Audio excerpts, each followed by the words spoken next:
Imagine a student sitting in a classroom in Tokyo.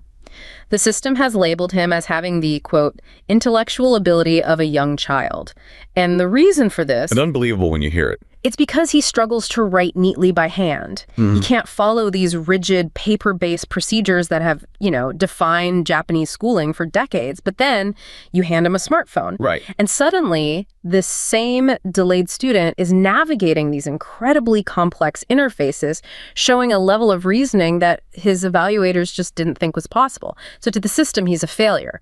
But to the modern world, he's perfectly capable. And that disconnect is everything. Exactly. And it isn't just a fluke in a classroom. It's a window into this much larger, much stranger glitch in Japan's, legendary administrative machine. Just this December, the Ministry of Education made this quiet, almost surreal admission. I remember seeing this. For years, their official national statistics for the 18-year-old population, the very numbers used to plan the country's entire higher education framework, they just excluded every single graduate from special needs schools. Every single one. It's staggering. When the error came to light, there was no grand explanation, no data-driven defense. The minister just called the practice not necessarily appropriate, yet no one could say when it began or why it persisted in a country that prides itself on, obsessive precision. That's what's so chilling, that contrast. Japan is, to the rest of the world, synonymous with administrative perfection, with order, with meticulous detail. The idea that this same machine running so perfectly could be systematically miscalculating its entire future. It's really unsettling. It's like you said, a high-speed train running perfectly on time, even though the tracks ended miles ago. Exactly. The efficiency is there, but the objective is completely obsolete. And that leaves you with a really chilling question. Right. If a government can accidentally lose an entire demographic in its spreadsheets, what else is it misreading? And in a managed society that refuses to update its assumptions, who is actually paying the price for these silent, flawed calculations? That's the core tension we need to unpack today. This deep dive is really about that administrative inertia, that institutional reflex to just prioritize maintaining a structure that feels safe and orderly over adapting to a reality that's, well, it's messy and diverse. So our mission is to trace this failure. Yeah, from the bottom up, starting with the most personal, painful level, the individual student in the classroom, and then expanding all the way up through national policy failures and, eventually, the internal crisis facing the bureaucracy itself. It's the ultimate irony, isn't it? The tool that was built for foresight is now the very thing causing the blindness. So let's start there with that individual experience, because that's where you really see the human cost of all this procedural rigidity. Okay. So let's dive into that classroom experience. I came across this really detailed story of a young man, let's call him Kaito. He's what you call a quintessential digital native. He can learn complex interfaces almost intuitively. But in his school, in suburban Tokyo, his intellectual ability wasn't measured by his reasoning. It was measured by the neatness of his handwriting, by the physical friction of lead against paper. That's the core of the misdiagnosis mechanism right there. Explain that. What do you mean by that? Well, the system demands a handwritten artifact, a neat piece of paper, because it's convenient. It's easy for standardized testing, it's easy to file, it's easy to score based on neatness and whether all the boxes are filled in. It's administratively simple. Precisely. But by prioritizing that physical output over the intellectual process behind it, the system is fundamentally measuring its own convenience, not the student's actual ability. So when Kaito fails to produce that neat document, the system doesn't see a motor skills challenge. It sees an intellectual deficit. Which is just devastating. It means the institution hasn't updated its definition of intelligence for, the last 50 years. And Kaito's story, it's not some isolated incident when you look at the actual numbers on neurodiversity. No, the scope is. It's vast. Researchers estimate that about 10% of the Japanese population may have some form of learning neurodiversity. 10%? Yeah, conditions like dyslexia, dysgraphia, which is a difficulty with writing, ADHD. We're talking about over 12 million people who could be facing these invisible systemic barriers. If it's that widespread, why is the support system in schools so lacking? A huge part of it is that teachers who are already completely overworked are often just not well informed about these specific disconditions.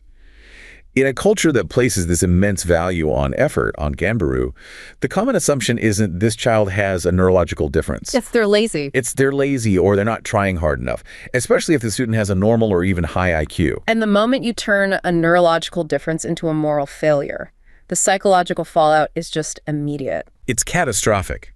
The emotional toll starts incredibly young. We know from research into children with conditions like ADHD that this relentless stream of negative feedback, often for failing to meet procedural demands like neat handwriting, it leads to higher rates of depression, anxiety, shame. They internalize it. They start to believe they are failures. They do. Studies out of the US show that task avoidance, where students just actively refuse to even attempt a difficult subject, can start as early as the second grade. By then, the shame is already embedded. You're describing a system that essentially crushes the desire to learn by insisting on this totally outdated method. And that's why this one case study on keyboarding intervention is so important, because it actually quantifies the burden that students like Kaito are carrying. Right. This specific study looked at a 9-year-old boy in Japan. He was diagnosed with both ADHD and dysgraphia, and he'd gotten to the point where he just completely refused to do any handwriting at school. The intervention was pretty straightforward. What do they do? Specialized keyboarding instruction, just for 20 to 40 minutes, 2 or 3 times a month. And they used the visual analog scale, the VAS, to measure his mental burden for both tasks. What did they find? The results are, they're just stunning. And they should be a wake-up call for any educator still relying purely on analog assessments. For handwriting, the boy registered a 12.5 centimeter mental burden on the VAS. Wait, the scale usually only goes to 10, right? It does. So 12.5 suggests a level of distress and cognitive strain that's literally off the charts. It was an intensely painful experience for him. Now, compare that to the mental burden when he used a keyboard. What was it? It plummeted. Yeah. All the way down to just 1.7 centimeters. Wow. From off-the-charts pain to almost nothing. That single data point is probably the clearest argument that for this group, handwriting isn't an assessment tool. It's a barrier. It's a source of distress. It is. And the impact wasn't just psychological. The boy himself noticed it. After 3 months, he reportedly exclaimed, "I'm good at keyboarding." It changed his entire attitude toward learning. But we also have hard performance data. Right. Let's look at the metrics, because I could see someone arguing, well, handwriting is just faster. And initially it was. Slightly. His handwriting speed was 20.3 characters per minute, while the keyboard was only 13. But this is where you see the power of a low-friction medium by the 8th session. So after maybe 4 hours of total training? Right. His typing speed hit 37.67 characters per minute. It didn't just catch up. It completely surpassed his handwriting speed. He almost doubled his rate of production. Okay, so he's faster. But what about quality? I mean, Japanese has thousands of complex characters. Did the keyboard undermine his mastery of kanji? It was the exact opposite. The keyboard actually enhanced his accuracy and quality. When he transcribed text by hand, his accuracy was only about 78%, and he had to make 13 revisions. And on the keyboard? 100% transcription accuracy, 0 revisions needed. The researchers concluded that because the keyboard removed the motor challenge, he was able to develop superior kanji ability with fewer errors. So the evidence seems overwhelming. For students with dysgraphia, keyboarding is an essential assistive technology. It removes the barrier and lets their actual intellect shine through. But this is where the source material brings up this really fascinating scientific tension, this digital paradox. Yes, this is a crucial distinction. It's about accommodation versus fundamental literacy development for the general population. Yeah. The paradox comes up when we look at everyone else. The trend of digitalization. Something like 76% of Japanese teens use smartphones extensively, so they're writing by hand way less. Exactly. And some research suggests that this reduction might be contributing to a measurable deterioration of word-level writing accuracy among young people in general. So the physical act of writing, the pen on paper, it's actually doing something cognitive that typing doesn't. What is that? It seems to be the deep coupling of motor action and perception when you form a complex character, like kanji. When you handwrite, your brain is processing the motor command, the visual feedback of the shape, and the word's meaning all at the same time. It's a multisensory process. So the muscle memory of tracing the strokes helps lock the character's shape and meaning in your brain in a way that just hitting a key doesn't. That's the theory. One study showed that word handwriting accuracy makes an irreplaceable contribution to overall text writing proficiency. It's something that just understanding the meaning of the word or seeing it on a screen can't replace. So the challenge for the system isn't to pick one or the other. It's to develop the nuance to see when handwriting is a developmental aid and when it's a procedural barrier. Right. And that ability to discern nuance, as we're about to see, is precisely where this rigid administrative machine fails, because that rigidity scales up devastatingly. Which brings us from the classroom misdiagnosis to the national policy miscalculation. Let's talk about our second story, which centers on a young woman named Aoi. She's a graduate from a special needs high school in Osaka, and at the national level, she simply does not exist. This is that surreal truth from MEXT, the Ministry of Education. We touched on it in the opening, but the scale of the failure is just worth repeating. For years, the official national statistics used to plan the entire higher education framework. The 18-year-old population count. That count systematically excluded every single graduate from special needs schools across the country. They were invisible, statistically nullified. How does an omission that fundamental persist in a country known for its statistical rigor? It points directly to administrative inertia. There's this cultural assumption that once these students leave the specialized track, they're gained. They cease to be a concern for mainstream national planning, especially higher education. The system had one input field for high school graduates and a totally separate silo for special needs graduates. And nobody ever thought to merge the two counts. Nobody programmed the system to do it, or perhaps more accurately, nobody dared to challenge the established procedure. It was a failure of data integration driven by siloed, obsolete thinking. And this creates a massive, systematic undercount of the population that actually needs support. Let's look at the numbers here. Well, back in 2009, MEXT's official figures claimed that only 1.2% of children in compulsory education were getting special education needs, or SEN, support. That number just feels incredibly low. It's deeply misleading, because it only captures the formally designated, usually very high-need students. You have to cross-reference it. As far back as 2003, MEXT itself reported that 6.3% of kids had behavioral or academic problems in mainstream classes. Okay, so that's already a big jump. And then you have to factor in truancy, what they call futoko, kids who stop attending school, and the huge number of undiagnosed neurodiverse conditions we just talked about. When you add it all up, the actual percentage of students needing some level of SEN support is probably closer to 10%. So we're looking at a systemic undercount that could be off by a factor of 8. What are the concrete consequences of basing your entire university system on a massive underestimate of the population needing support? They ripple outwards. First, resource allocation. Universities using MEXT figures won't budget for what they actually need. Specialized counselors, accessible digital platforms, faculty training, they think the demand is negligible. They're flying blind. Completely. Then there's physical planning. Faculty capacity. If universities don't know these students are coming, the faculty is unprepared, and you get this cycle of student failure and institutional inadequacy. Io and her peers are entering institutions that were, by national design, never told to expect them. And the situation is getting more intense because of demographics, right? Exactly. Japan's elite universities are still super competitive, but overall, getting into higher education is much easier now. 52.3% of high school grads go on.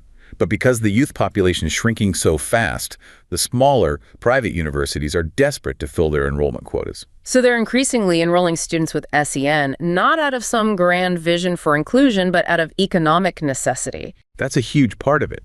They're being forced into inclusion. And this immediately triggers legal ramifications, because the law does mandate a response. What exactly is the legal obligation for universities? The law requires proper consideration for developmental disabilities, autism, LD, ADHD. The goal is to make sure the student isn't at a disadvantage. It sounds good. But I'm sensing a but. But here comes the procedural rigidity again. There's a huge gap between the legal obligation and the actual providing of accommodations. The main hurdle is that to get support, students have to self-report their disability and provide tons of specific documentation, sometimes from years ago. So a student like I, who is statistically erased, now finds herself at a university that wasn't planned for her, and she has to navigate this administrative labyrinth just to prove she deserves help. It's statistical negligence compounded by administrative rigidity. They're failed by the census, and then they're discouraged by the institutional gatekeeping. The system is designed to actively discourage anyone who deviates from the procedural norm. Which brings us to the heart of the machine itself, the bureaucracy. because the failure to count I and the failure to support Kaido, they're all symptoms of one central condition: administrative inertia. That is the perfect bridge. Let's zoom out to the high-level policy environment and think about this archetype, Mr. Sato. He's the veteran administrator who sees the clear evidence, the failing assessments, the demographic gaps, but chooses the comfort of the existing procedure over the uncertainty of reform. And that choice defines the crisis of what's called the Japanese managed society. What does that mean? The managed society model values continuity and internal order above all else. Its greatest virtue is maintaining the structure, the smooth running of the process, whether or not the process still works. Sato's choice isn't malicious. It's the administrative reflex to preserve stability. The structure persists long after its logic has expired. We saw this lead to a spectacular policy failure with that attempted university entrance exam overhaul in 2019. That was supposed to be a massive modernization. Oh, it was meant to be revolutionary. The old exam system was all about rote memorization. This reform was supposed to assess critical thinking, practical English, written responses skills for the 21st century. And it was a complete predictable failure. Why? Because the bureaucracy, the planners, they just closed their eyes to the logistical reality of it. Take the English testing part. They wanted to outsource it to private providers like TOEFL. But that had to be postponed. Immediately. Because of the outcry over inequality, access to those private tests, the prep courses, the travel. It's drastically unequal between urban and rural students, or rich and poor. The government couldn't guarantee a level playing field, so the reform just stalled. Okay, that makes sense. But what about the other part, the written response questions? Why did they pull those entirely? That was a failure of administrative capacity. They simply couldn't manage the task fairly. Imagine trying to score written essays for 500,000 test takers nationwide and keeping the grading consistent. A nightmare. Experts warned them they didn't have the infrastructure, the trained people, or the technology for equitable scoring. They realized they'd have a huge scandal on their hands, so they just abandoned the written sections completely and went back to the safe, analog multiple-choice format. That's a direct result of trying a huge reform without the skilled people to actually execute it. It suggests a deeper problem than just inertia. It suggests the policy infrastructure itself is weakening. It points to a deep and accelerating crisis, the hollowing out of the central bureaucracy. The system that historically attracted the best and brightest is now facing a severe talent drain. What does the data say on that? The numbers are alarming. Over the last 25 years, applications for those elite career-track civil service jobs have plummeted by over 50%, and the quality of the applicants seem to be declining too. The percentage of successful candidates from top universities has dropped from over 32% down to less than 10%. Wow. That's a huge shift in where the country's top talent wants to work. And are they keeping the people they do recruit? Retention is a massive problem. Resignations among young elites, those with less than a decade of experience, have doubled in the last 10 years. Right now, about 80% of central ministries say they have staffing shortfalls. Why are they leaving? What's driving this burnout? You can boil it down to 3 systemic flaws. First, a lack of professional growth. The system values the generalist. Yeah. You get rotated between departments, finance to agriculture to education. Every few years, you never get to build deep expertise. The system produces coordinators when modern problems need specialists. Exactly. The second driver is just crushing overtime. Work-life balance is non-existent. Central government civil servants averaged 397 annual overtime hours in 2022.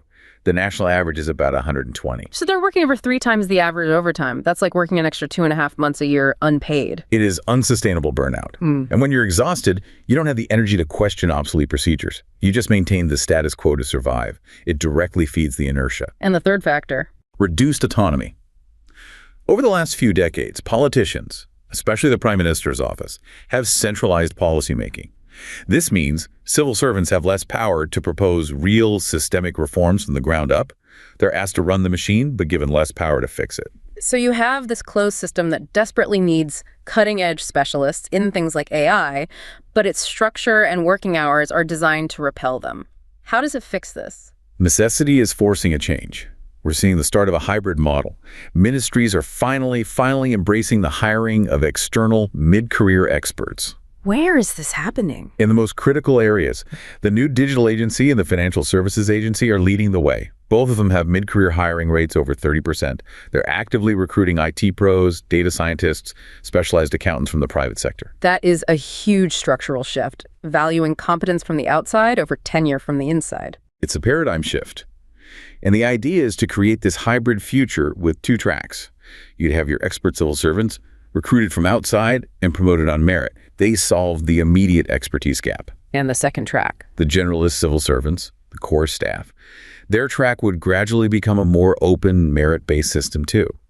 The goal is to make the whole labor market more flexible, moving talent between the public and private sectors. But these are huge bureaucratic shifts. They take decades. In the meantime, you still have students like Kaito and Aoi struggling against the immediate barriers. We have to talk about the legal loophole that lets this denial of support happen and what can be done right now. Yes, because the administrative inertia is mirrored perfectly in the legal system, specifically through a fundamental linguistic flaw in Japan's disability law. This comes from attorney Nakagawa Akira, who works on these cases. He identifies the translation of reasonable accommodation as the weak point. Exactly. In international law, reasonable accommodation is a concrete, enforceable duty to make adjustments. But in Japan, it's translated as herio, which means consideration or kindness. That difference is enormous. Consideration is optional goodwill. Accommodation is a mandatory obligation. That subjective word herio is the system's loophole. A school can just say, yes, we considered their request for a keyboard and we decided no. And legally, they've fulfilled their duty of consideration without providing any support. It turns an enforceable right into just a request for a favor. And this is compounded by a stunning lack of enforcement. The law carries no penalties for violations. No penalties at all? None. A school can repeatedly refuse a student a reasonable adjustment and face no immediate fine, no sanction. The only option for the family is to file a civil lawsuit, which is, prohibitively expensive and time-consuming for most people. It makes the law essentially toothless. So changing the system is this long war on multiple fronts: bureaucracy, statistics, the language of a law itself. Are there any immediate practical steps teachers can take right now to bypass the logjam? Absolutely. We can shift the focus to universal design. Simple changes that help neurodiverse students a ton and just improve clarity for everyone without needing a national reform. It starts with the materials themselves, fonts and layout. What about fonts? Font choice is critical for kids with dyslexia. Typefaces like Open Dyslexic Alta are great because the letters are heavier at the bottom. It helps anchor them, reduces the chance of the brain flipping a B into a D. Just a simple software setting. What about the page layout? A wider spacing. Increase line spacing to 1.5 and word spacing to about 3.5 times the character space. It reduces that visual crowding that can overwhelm some readers and always left align the text. You also mentioned that even the paper color can be a barrier. Yeah, pure white paper can cause a lot of visual stress and glare for some students. A simple fix is just to offer printing options on light-colored paper: pink, blue, green, yellow. It's a tiny adjustment that can make a huge difference in engagement. What about students who have trouble tracking a line of text on a busy page? A very simple, low-tech solution. Have them use a blank index card or even just a pencil placed right below the line they're reading. It blocks out the other distractions and helps their eyes track smoothly. And finally, instructional flow. How you deliver information for kids with working memory challenges or ADHD. You have to plan for focus. Working memory is a challenge, so incorporate brief physical activity. A simple stand and stretch break every 20 minutes. It resets attention for everyone. And for remembering complex instructions. Scaffolding. Use choral reading. Have the whole class read the instructions out loud together, and then immediately ask information questions. What's the first step? What do you need? It confirms understanding for everyone without singling anyone out. So this whole deep dive really brings us back to one single realization. Japan's crisis isn't one of capability or effort. It's a crisis born from prioritizing procedural precision. The neat handwriting, the outdated spreadsheet, the vague legal language over actual human outcomes. That's it, exactly. The core failure is administrative.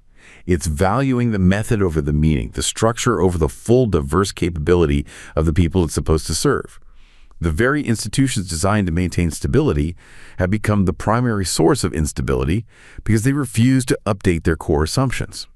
At the end of the day, the ultimate measure of a modern society isn't how efficiently it maintains obsolete rules, but how quickly it updates its assumptions to value the full, diverse capability of all its citizens.